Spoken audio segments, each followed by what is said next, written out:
All right, race fans. We're here with Matt from BrakeHard to a little bit discuss about who these guys from America are. Matt, thanks for joining me. I know it's very early in the morning over there in the States. Um, Yeah, no absolutely. worries. We've brought you on because obviously you're very into NASCAR and the American scene over there, a lot more than what we ever could be. Also, we've been following your content for a long time. So I think we'll start off with tell us a little bit about Austin Cindric.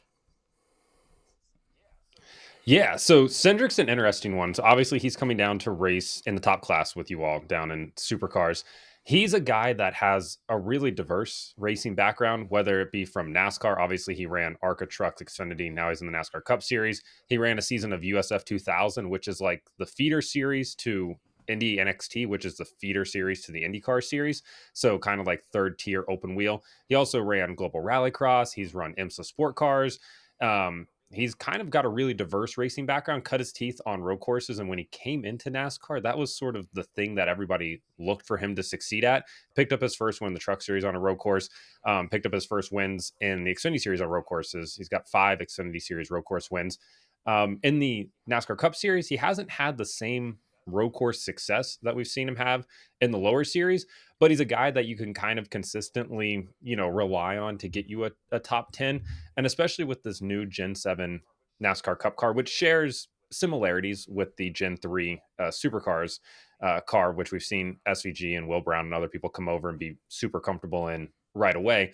Cindric has been good, but he hasn't had that race winning speed yet. And I don't think it's necessarily because Cindric's not a good driver, hasn't adapted, or maybe can't compete at the cup level at that.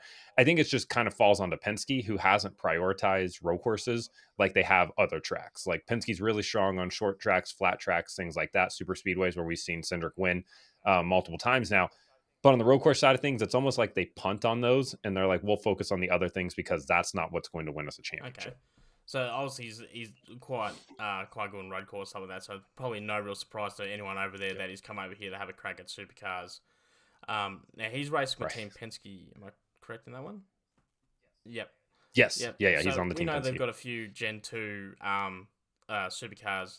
Has he Hmm. had any experience with those, either part of his NASCAR preparation or in preparation for this? I would imagine they are. I haven't seen any photos or people haven't said that they've taken them out and tested them. I wouldn't be shocked if that happened. Um, I think that is certainly a way for teams to skirt the no testing policy in NASCAR. We've seen Richard Childress Racing has one as well on the Mm. Chevy side of things that their drivers have certainly taken a crack at from time to time in the off season. So I think it's something that wouldn't be out of the realm of possibility. And I'm sure the Ford Sim in Charlotte, they've also taken some laps around that in a supercar to see sort of what it's like. But yeah, I think it's going to be a wake up call when he heads down there. And it's not to say that Austin Cindric can't drive. He Mm. can absolutely drive. But as you know, the type of driving in supercars, along with what you have to do, I think he said he was on a podcast earlier this year. And before they even announced their deal, he said SVG texted him and was like, better learn how to heel and toe because that's what you have to do, like to be successful. So I'm sure he's been working on it. I really talented driver, but I would not expect him to contend for even a Yeah, top I 10. think I was hearing on one of our podcasts we have down this way, where really if he can have any top 20s would be great for him, and as well as like Adelaide is really probably not the most ideal track to come Hmm. in on. I don't know how much you know about it. It's very Chicago like in some parts. I Yeah. think if I was anyone down here talking to him, I'd be like, be very wary of turn 8. Turn 8 has taken out several drivers. I Yes. think last year we had 4 drivers taken out by the corner by concussion. Like just, I think Oh, Jackson Evans hit that wall at 56 G's side on and wrote the car off. Plus was sidelined for the weekend. so I follow supercars from sort of a Mm. distance. I keep track on who's winning and sort of how the championship's playing out. One thing about Adelaide that I don't understand, maybe Yeah. you can explain it to me. That turn 8 section, why don't they move the wall back a few I think meters? I have to look onto a map. I'm pretty sure because what we do, it's like dual carriageway. It's like 2 lanes one side, a little bit of a medium strip, and then 2 lanes the other side. And I'm pretty sure, like, Yeah. so I have to look into it a little more, just off the top of my brain.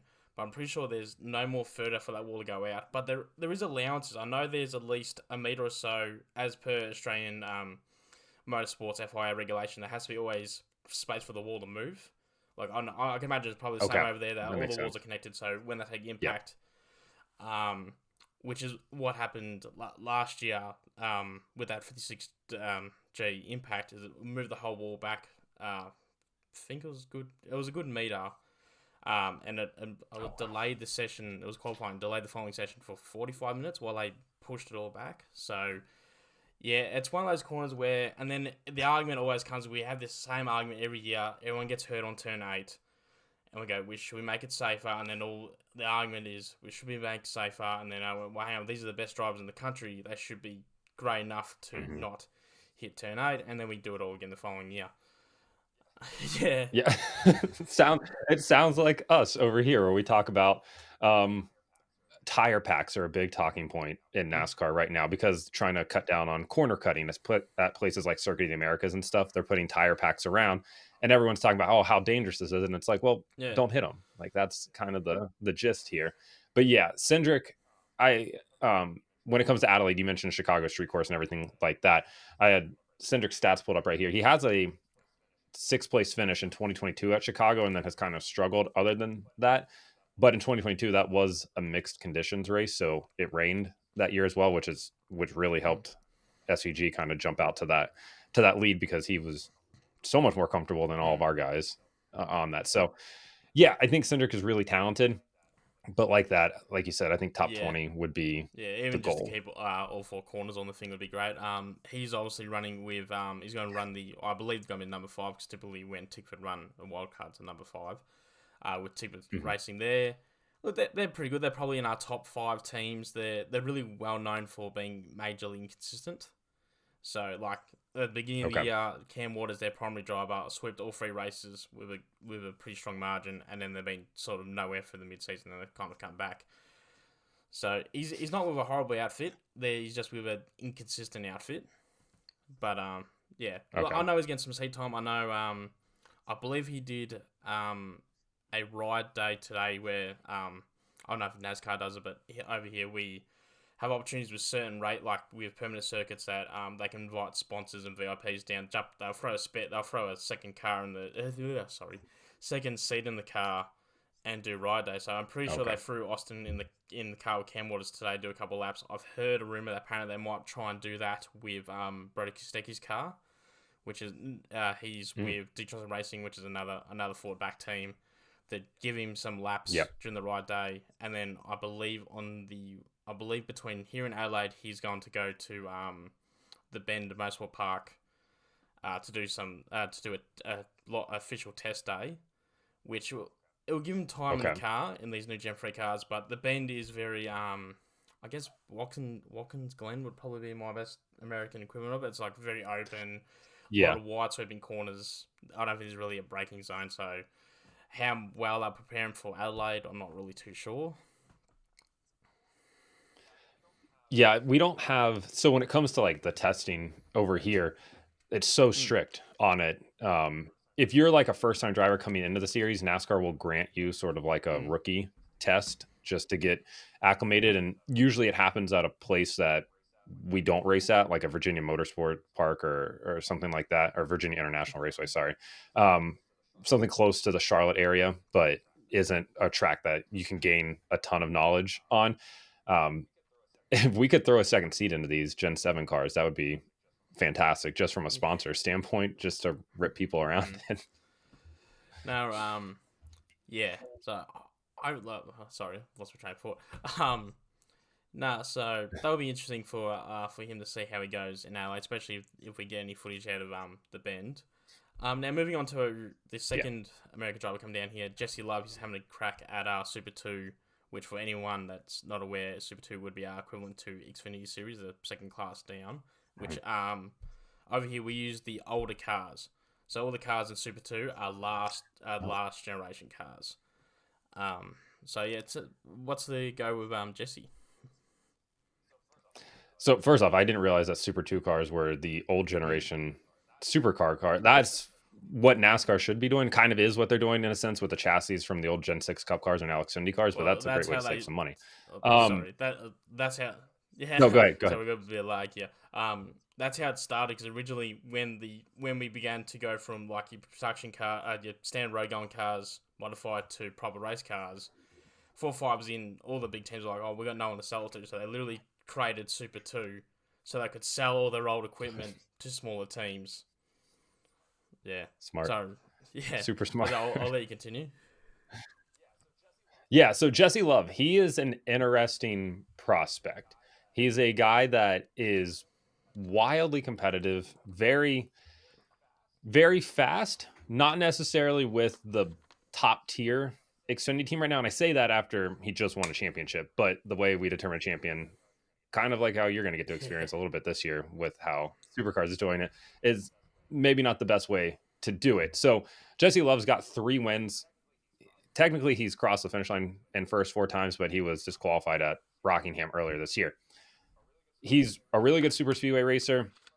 When he came up through the ARCA series in 2023, he won 10 of the 20 races, like just a lights out season. He beat Connor Zilic, who was supposed to come down and do supercars, and then ultimately they punted on that, which is a bummer because that would have been great for GM to send somebody down to race in the top tier. But he beat Connor Zilic at Watkins Glen, albeit Connor Zilic had a broken track bar, so he was a little bit hindered there. But he's a guy that has speed, and especially at a place like Chicago, he has a 5th place and a 6th place finish in his 2 races there. And the Chicago Xfinity fields the last 2 years have been absolutely stacked. Like, one, you have the race against Shane Van Gisbergen, so that kind of sucks for anybody else because he's going to be up front. Connor Zilic was in it this year. Kyle Larson last year. Like, you're getting top tier Cup guys or top tier international talent as well coming over to race it. So the fact that he has been able to run as well there is pretty impressive. The downside to him is like he's still young, like in every sense of like still trying to mature and figure out things on the racetrack. And I think that might be for me when I watch him, the one flaw of him is sometimes he takes risks that he doesn't need to take, and maybe just doesn't think all the way through what's happening out in front of him. But in terms of maturing as a race car driver, I think over the last year, especially the second half of this year in the Xfinity series, he's gotten so much better at making good decisions. And when they announced that he was going down there, I was like, that's an interesting pick, but it's not a bad pick, especially for if he was going straight to supercars like with Cindric, I'd be like, oh yeah, this is not going to do very well in my opinion. But I think Super 2 is a really good opportunity for him. And I'm glad that GM is taking somebody down there, even if it's for Super 2. And I think Jesse Love is just an interesting prospect because he's got Cup dreams. Like he wants to be in the Cup series desperately. There's just really no good pathway for him, at least for 2026. So yeah, I think getting to see what he can do is going to be a really fun thing. Do you think if you just said you might not have much of a pathway over there, do you think if he does well here, or at least gets some footing, do you reckon that could be something that he might look at? Of maybe I want to go be a big fish in the small pond of Australian racing opposed to the big pond of US racing? I don't know. That's an interesting question. I haven't really thought about it that way. I think that he really wants a shot at the Cup Series to see what he can do. I know he's been courted by multiple different Cup teams about like his future prospect. He re-signed with RCR for next year in the Xfinity Series. 2027 is going to be a big shakeup year for NASCAR in terms of the amount of drivers. There's like 20 drivers next year going into 2027 that's contracts are expiring. So there's a possibility for a lot of driver movement around. And I think Jesse probably is going to end up in a pretty decent ride if things play out for him. But the prospect of him potentially being able to be sort of that big fish in a small pond may play into something that he would want to do. I don't know if he would want to do it just yet, though. And being with Super 2, so our Super 2 races a little bit like Formula 2. They're kind of chaos every time. So he'll probably get more on-track action than what Austin will, purely because everyone in Super 2, majority of them are young blokes trying to find their way up. And we run with Super 2, they're timed races because we used to have issues of, I think 2 years in a row we had more safety car laps than we had green flag laps. So we made them time races to kind of make that issue look like it went away. Right. But there's a little bit, not everyone there's as well crafted in terms of, because most guys only want to do 2 or 3 years there max, and then either they get into main game, like quite a few of them have this year, or they go Porsche Carrera Cup, or they go overseas, or co-driving. So I think we'll see, probably out of highlights, probably see a lot more out of Jesse Love, and he's with a good effort as well with Terry Whitehoon's sorry, it is very late. Terry Whitehoon's Image Racing, which they're currently running four cars, I believe. So wow. Jesse will be their 5th. But no pit stops or anything like that, which is something Austin will have to do with. Austin will have to do with pit stops where they don't. I didn't even just think flat about sprint that. race. Yeah. Yeah. And which with us, it's very chaotic in terms of how narrow the pit lane is, probably compared to NASCAR racing. Yeah, that is true. That's something that we don't have. Well, in a couple places we have to deal with a narrow-ish pit road, but yeah, that's going to be interesting. I also just remembered, like, they're going to have to drive on the other side of the car. Like, that is going to be something that they're really going to have to adapt to. Yeah, it's going to be fun to watch and see what they can get done, especially in both series for these two guys.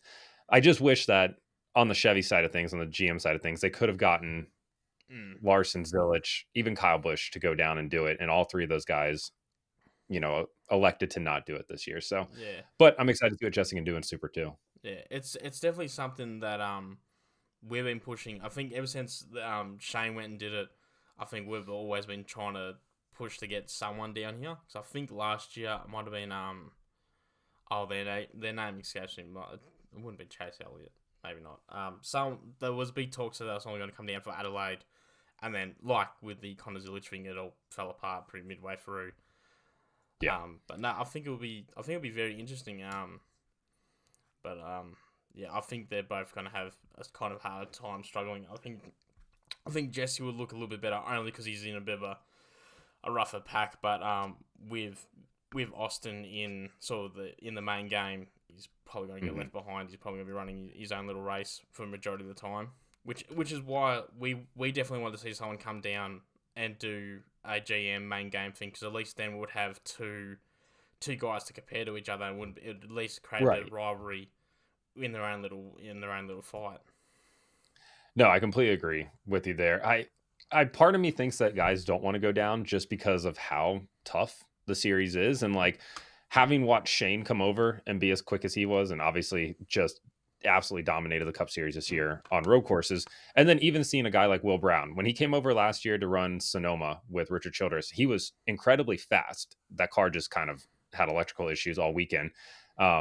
They've adapted super well, and I wonder if Cup guys worry about going to Australia and struggling and not having that same sort of success that the other guys have had coming over here, and being like concerned about what the image looks like for that. But it's a competitive series, like, and I don't think there's any shame in going down there and competing, especially when supercar guys do this every single week. Like, you expect them to be better. No, well, you see that with and we had Jack Perkins go over a few months ago, and Jack's been retired from full-time racing for at least 5 or 6 years. He only does co-driving around, which means he only drives about 2 or 3 times a year.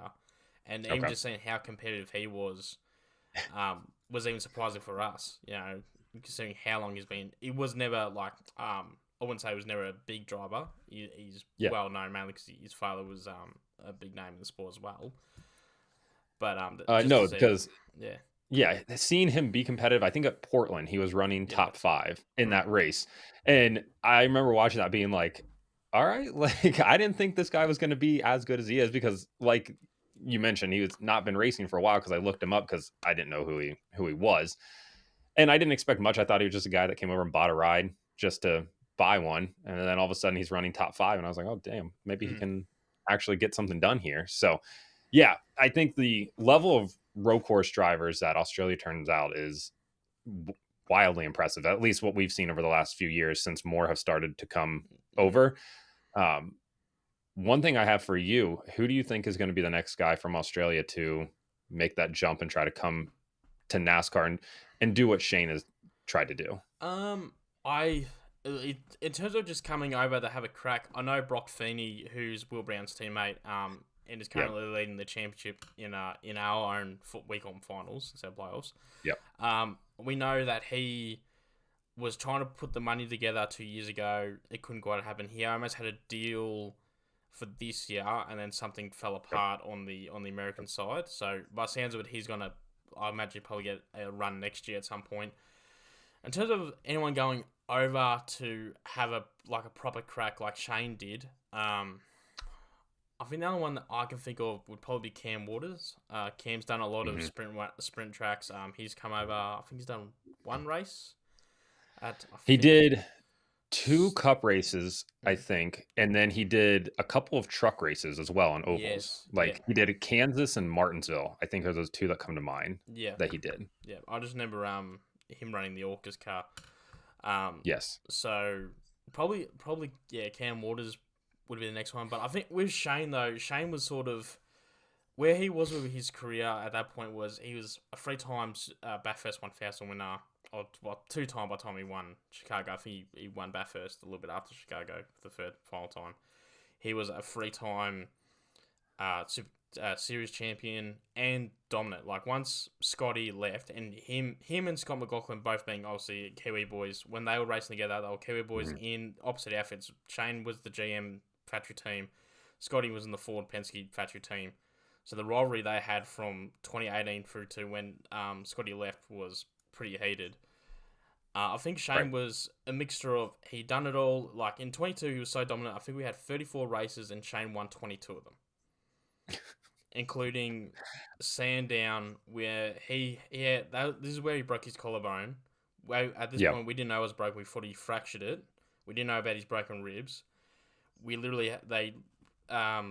Racing literally had Garth Tander, their co-driver / backup driver, helmet there ready to go, because I thought he'll go out and practice, be sore, get out of the car, stay in the car. I think he qualified for the first race, second last, and drove the thing to a win in the wet, and then dominated the final 2 races. So like, we don't get to watch, well, at least I don't get to watch many NASCAR races purely because for us they land about 8 a.m. Monday morning. Yeah. But she managed to be able to watch the Shane race, and some of the moves he was doing, like that final move he did during that final restart when, I can't remember the name of the driver that got past Justin Haley. Haley got past him, and Shane sort of did the switchback on him. Like, I was watching with my mate, and we just both started laughing because we'd seen that maneuver from him so many times that we knew exactly where it was coming from. But I think Shane was just, at the end of he had nothing more to prove here. I know he didn't like these Gen 3 cars. He wasn't a big fan of them, especially because he's so much of a bigger guy. These cars are a lot smaller than what they used to be. I think they actually had to make him bigger for him. He was the main complaint that they had to move some stuff around. And I think for him, he just wants something new. Where everyone else, I look down the field now, and like Cam Waters, he still hasn't got his main championship. He always wants one. He still hasn't won Bathurst, and for here down here, winning Bathurst is more important than winning the championship. Like, most of fans, we can name the champion, but everyone can name who won Bathurst this year. So I think to not tick that box would be a hard one for anyone to walk away from full time. Yeah, I completely understand the Bathurst thing. It's like the Indy 500 and the IndyCar series. Like, nobody really cares about who wins the IndyCar championship. Over here, it's about who wins the Indianapolis 500. So, yeah.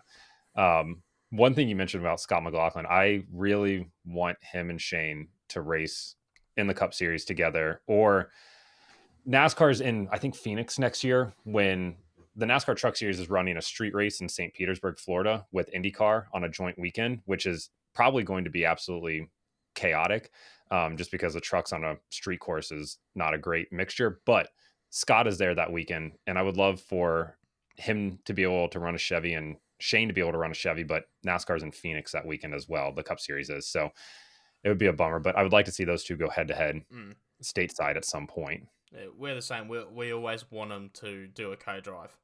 A wild card at Bathurst. Like, obviously, a couple things go against that. One, that they're now in opposite camps, both sponsorship wise, and like, they're both in the Chev camp, but both in the camp. Yeah, Scotty's always said he always has his loyalties back to the main Ford team down here, as well as obviously calendars and stuff. But I'll share with you something. This is how heated they got. So Pukekohe used to be, it's a track that's now gone now, but that used to be the only New Zealand race. And obviously for those two blokes, they wanted to win that round.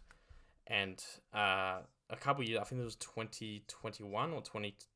No, sorry, it would have been 2019.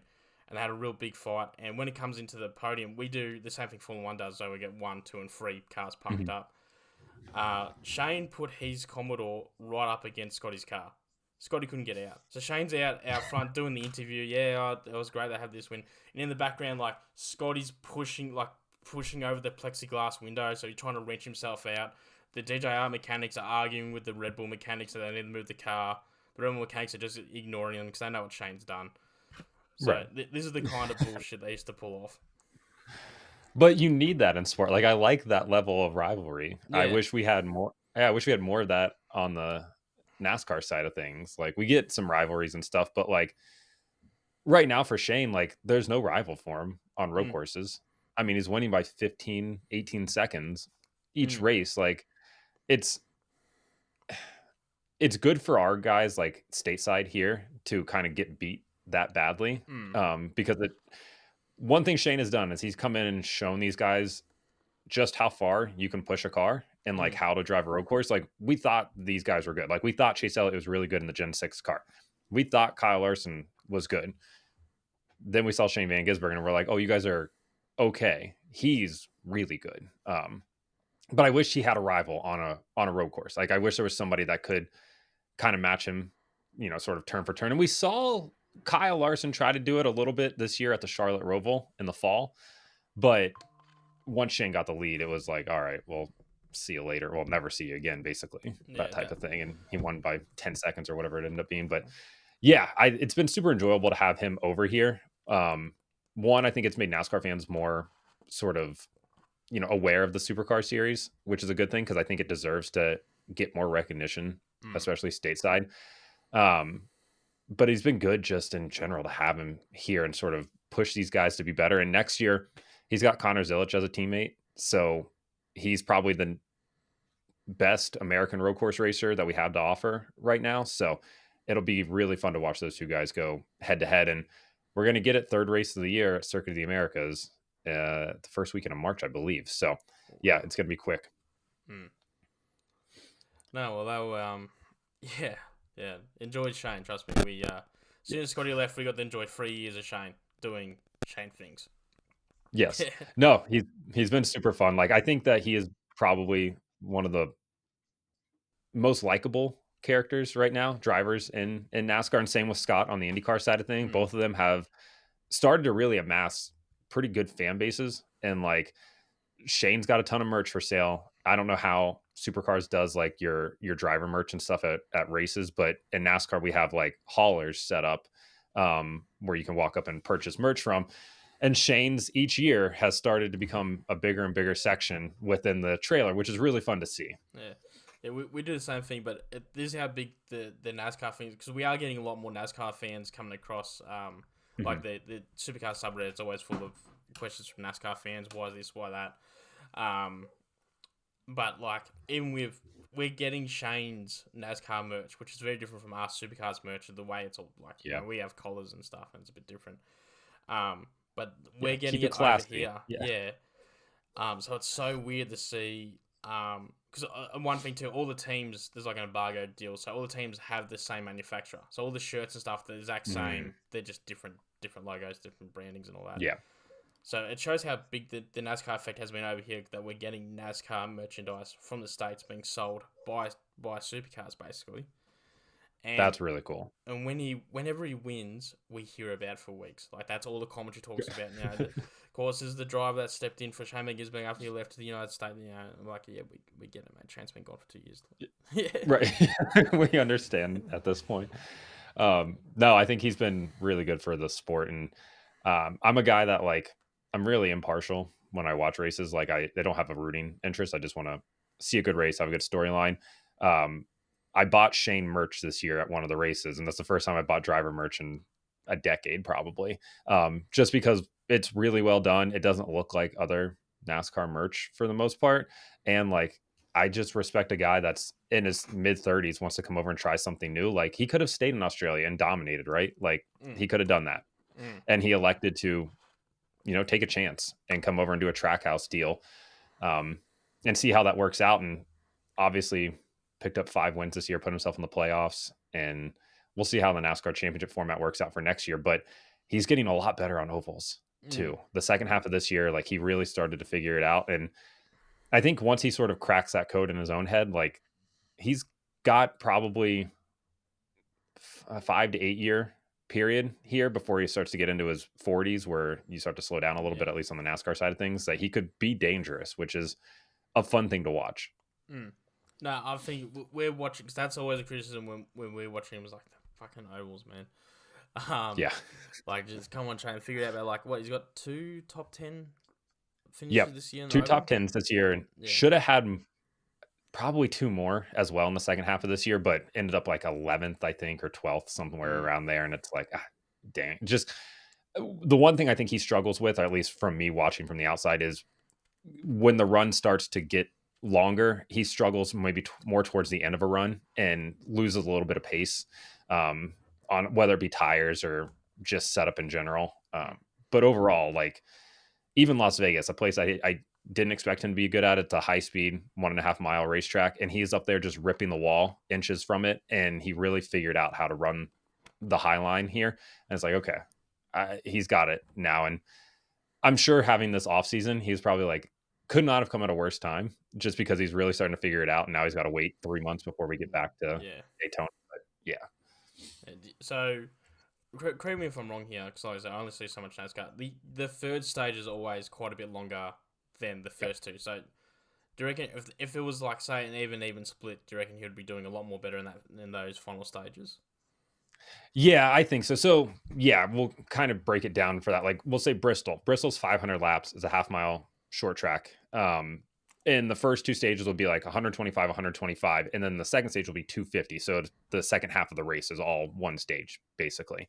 And that's sort of how a lot of ours are broken down. Some of them are a little bit different, but yeah, if they were able to break that fourth or that third stage up into like, and create a 4th stage, like I think he might be a little bit better there. But I think it's something he and Stephen Dorn, his crew chief, and that whole Trackhouse team have sort of been working on, is getting that pace through the entire race. And we've seen Ross Chastain, his teammate, he's really sort of excelled at that, especially putting complete races together.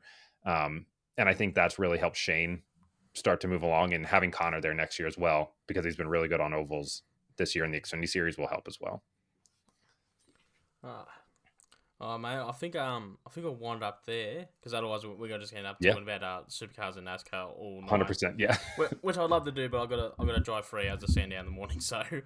Okay. Yeah, and I'm sure my girlfriend's loving hearing me yell through the walls. So we'll end it up there, mate. For anyone that doesn't already follow, for anyone that doesn't already follow you, where can they find you?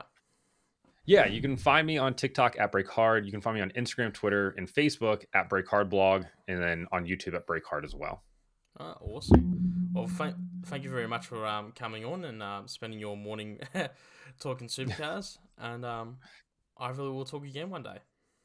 Absolutely. Thanks for having me. Hope you enjoy your night. We're on opposite ends of the spectrum here. So I'm getting started. You're getting ready to go down. Yeah. All right. Have a good one, mate. Thanks, man.